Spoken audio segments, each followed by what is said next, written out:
오늘은 비견에 대해서 이야기해 보려고 합니다. 비견은 사실 유튜브에서 이미 많은 분들이 다룬 주제인데요. 저는 오늘 비견이 뭔지, 어떻게 작용하는지, 그리고 실제 우리 삶에서 비견의 기운이 어떤 일들로 표출되는지 이걸 다뤄보려고 합니다. 또 비견이 사주에서 좋게 작용하는 경우랑 안 좋게 작용하는 경우까지 함께 알아보고요. 마지막엔 실제 사주를 풀어보면서 좀 더 깊이 있게 비견에 대해서 알아보겠습니다. 비견이라는 글자 한자로 뜯어보면 비교할 비, 어깨 견, 그러니까 어깨를 나란히 한다는 뜻이에요. 쌍둥이처럼 나랑 완전히 똑같은 기운이 내 사주 안에 하나 더 있는 겁니다. 근데 이게 좋기만 할까요? 사실은 정반대일 수도 있습니다. 오행이 나랑 똑같고 음양도 나랑 똑같은 글자예요. 쉽게 말하면 일란성 쌍둥이 같은 존재입니다. 법재라는 친구도 있는데 걔는 오행은 같은데 음양이 다른 일란성 쌍둥이에요. 오늘은 일란성 쌍둥이 비견만 파헤쳐 보겠습니다. 아닙니다.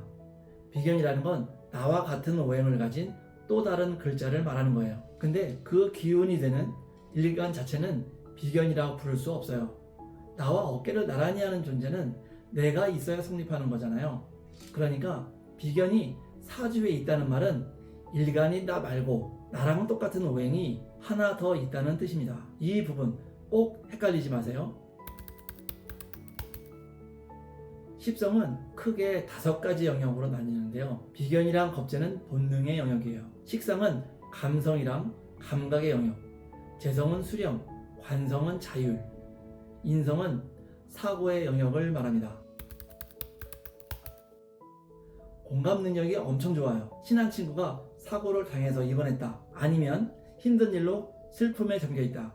그러면 제일 먼저 달려가는 사람, 그게 비견이 있는 사람이에요. 계산해서 가는 게 아닙니다. 친구 일을 진짜 자기 일처럼 느끼기 때문입니다. 실제 상담했던 남자분 중에 이런 분이 계셨어요.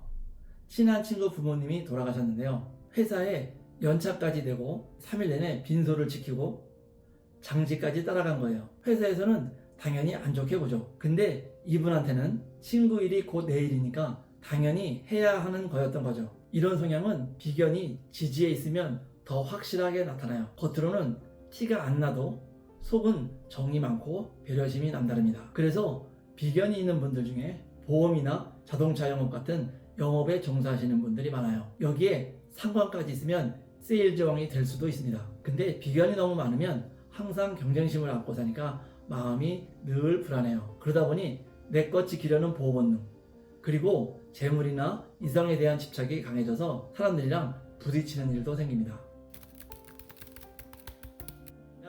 독립심이랑 추진력이 강해요. 나랑 똑같은 기운이 하나 더 있는 형상이다 보니까 원래 내 힘보다 더 센 힘이 있다고 느껴요. 뭐 하나에 꽂히면 내가 꼭 갖고 만다, 내가 꼭 이루고 만다, 이런 자신감이 강합니다. 그러다 보니 승부욕도 세서 남한테 지는 걸 정말 싫어해요. 실제 상담 사례를 한번 볼게요. 갑인일주에 기묘월주를 가진 남성분인데요. 여자친구랑 사귄 지 2년이 넘어가면서 둘 다 예전 같지 않았대요. 그런데 이 여성분한테 관심을 보이는 남자가 나타난 거예요. 그걸 눈치챈 이 남성분이 그때부터 여자친구의 일거수일투족을 확인하기 시작했어요. 새로운 남자가 생겼다는 걸 알게 된 다음부터 집착이 점점 더 심해졌어요. 빼앗기지 않으려는 자존심이랑 경쟁심이 확 발동한 거죠. 결국 이 여성분을 지켜내긴 했는데요. 근데 그러고 한 달도 채 안 돼서 이 남성분이 먼저 이별을 통보했대요. 그렇게 두 사람은 헤어졌습니다. 비견은 이렇게 자존심이랑 경쟁심,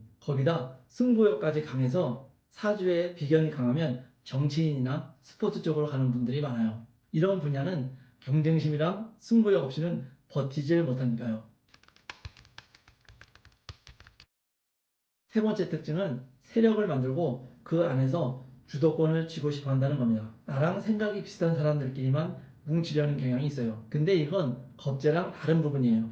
겁재는 친구를 만나거나 모임을 나갈 때도 이게 나한테 이득이 되나? 이걸 꼭 따져보고 계산부터 하고 다가서요. 근데 비견은 달라요. 내 생각이 같으면 내가 좀 손해를 봐도 괜찮다는 식입니다. 그래서 비견이 있는 분들은 친구가 많고 대인관계가 넓어요. 그리고 그 안에서 우두머리가 되려고 합니다. 있습니다. 바로 재물을 두고 벌어지는 다툼입니다. 사주는요, 어떤 오행이든 한쪽으로 힘이 쏠리면 생하는 게 아니라 극하는 쪽으로 작용이 바뀌어요. 비견도 똑같습니다. 비견이 많으면 겁재로 변해버려요. 이럴 때 흔히 손재수가 있다 하는데 그 이유가 바로 비견이 강해지면 겁재가 되기 때문입니다. 겁재는 탈재의 지신이라고 해서 재성을 극하는 쪽으로 먼저 움직입니다. 비견이 많은 신왕사주에 재성이 약하게 있으면 이걸 분비쟁자라고 합니다. 이런 구조일 때 운에서 비견이 들어오면 원래 있던 비견이 겁재로 변해서 재성을 탈취해 가는 거예요. 그래서 비견이 많고 신왕한 사주는 재물이나 아내 또는 아버지랑 인연이 약하다는 말이 나오는 거예요. 아닙니다. 비견이 많아 신왕한데 식신이 지지에 뿌리를 두고 있으면 오히려 재물을 모으고 건강하게 오래 살 수 있어요. 식신은 나한테 재물을 만들어주는 도구와 같은 거예요. 그리고 평관의 공격을 막아주는 방패 역할도 해줍니다. 그래서 비견이 많고 재성이 약한 사주에 운에서 식신이 들어오면 비견의 힘이 식상을 거쳐서 재성을 생해주는 흐름으로 만들어져서 돈을 크게 벌 수 있다고 봅니다. 여성 사주에서는 비견을 좀 다르게 봅니다. 여성한테 남편은 정관인데요. 정관이 극하는 게 비겁이거든요. 그래서 이 비겁이 나와 또 다른 여성을 뜻하기도 해요. 그래서 여성 사주에 비견이 많다는 건 내 남편 주위에 다른 여성이 있다는 뜻이 될 수 있어요. 그러다 보니 부부관계가 순탄치 않을 수 있다고 봅니다.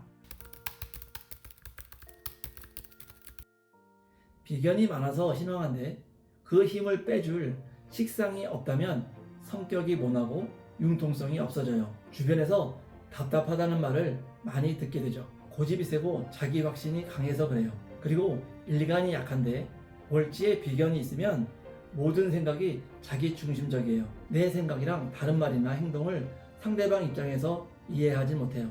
그러다 보니 자존심도 무척 강합니다. 남성 사주에 비견이랑 겁재가 많으면 상처한다 라는 말이 있어요. 재성이 배우자를 뜻하는데 재성이 약한 상태에서 이걸 극하는 비겁이 많으면 재성이 버틸 수가 없거든요. 이런 일은 주로 운에서 비겁운이 강하게 들어올 때 일어납니다. 주로 신약한 사주에 좋은 작용을 합니다. 신약한 사주에 운에서 비견이 들어오면 일단 형제나 친구한테 도움을 받아요. 비견이 재성을 데리고 들어오면 금전적 도움이 되고요. 인성이랑 같이 들어오면 승진이나 합격으로 이어지기도 합니다. 신약한데 재성이 상대적으로 강한 경우 이걸 제다시인약 사주라고 합니다. 용이 물을 만난 것처럼 하는 일마다 큰 성취를 이룹니다. 대부분 비견이 많은 신왕사주인 경우인데요. 우선 손재수가 생겨요. 친구한테 빌려준 돈을 못 받거나 투자해서 손실을 보거나 사업이 부진해서 손해보는 일이 생깁니다. 간혹 친구나 형제한테 배신이나 사기를 당하기도 하니까 동업하실 때는 신중하셔야 합니다. 지금까지 설명드린 내용이 실제 사주에서는 어떻게 나타나는지 사례 2개를 가지고 확인해 볼게요. 이 두 사례는 둘 다 비견이 강한 사주예요. 근데 결과는 완전히 반대로 갈립니다. 왜 그런지 비교하면서 볼게요. 무술년, 갑인월, 남성분 사주예요. 간목일간이 임목월에 태어났으니까 벌록격 사주입니다. 비견이 굉장히 강한 사주인데요. 아까 말씀드렸죠. 비견이 강하면 이 힘을 빼줄 식상이나 제어해줄 금기운이 꼭 필요하다고요. 이 사주가 딱 그 구조입니다. 강한 목기운이 빠져나갈 오화가 시지에 있고요. 지지는 인옷을 삼합을 이뤄서 식상의 기운도 강합니다. 일간 옆에 경쟁자로 있는 간목을 시간의 경금이 극을 해줘요. 그래서 시간의 평관이 용신이고 시지의 오화는 희신이 됩니다. 이게 바로 아까 말씀드린 구조예요. 관성이 들어와서 비겁의 힘을 사회적으로 쓸 수 있게 잡아주는 거죠. 초년 대운인 을묘운에는 비거분이나 고생을 좀 했어요. 아까 말씀드린 것처럼 비거분이 강하게 들어오면 힘든 시기를 겪을 수 있다고 했는데 딱 그대로였죠. 근데 18세부터 38세까지 식상운으로 흐르면서 비견의 강한 힘이 식상을 통해 잘 빠져나가니까 이 시기에 열심히 공부를 했고요. 그 이후에 토금 대운으로 이어지면서 관직을 얻고 신유 대운까지 승승장구한 명존입니다. 관성이 끝까지 살아서 비겁을 눌러주고 식상이 힘을 잘 빼준 덕분에 비견의 힘을 아주 좋은 쪽으로 쓴 사례입니다.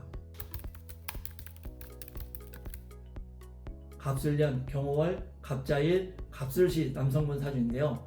이 사주도 연간이랑 시간에 간목이 있어요. 그러니까 일간을 포함해서 비견이 2개나 있는 비견이 아주 강한 사주입니다.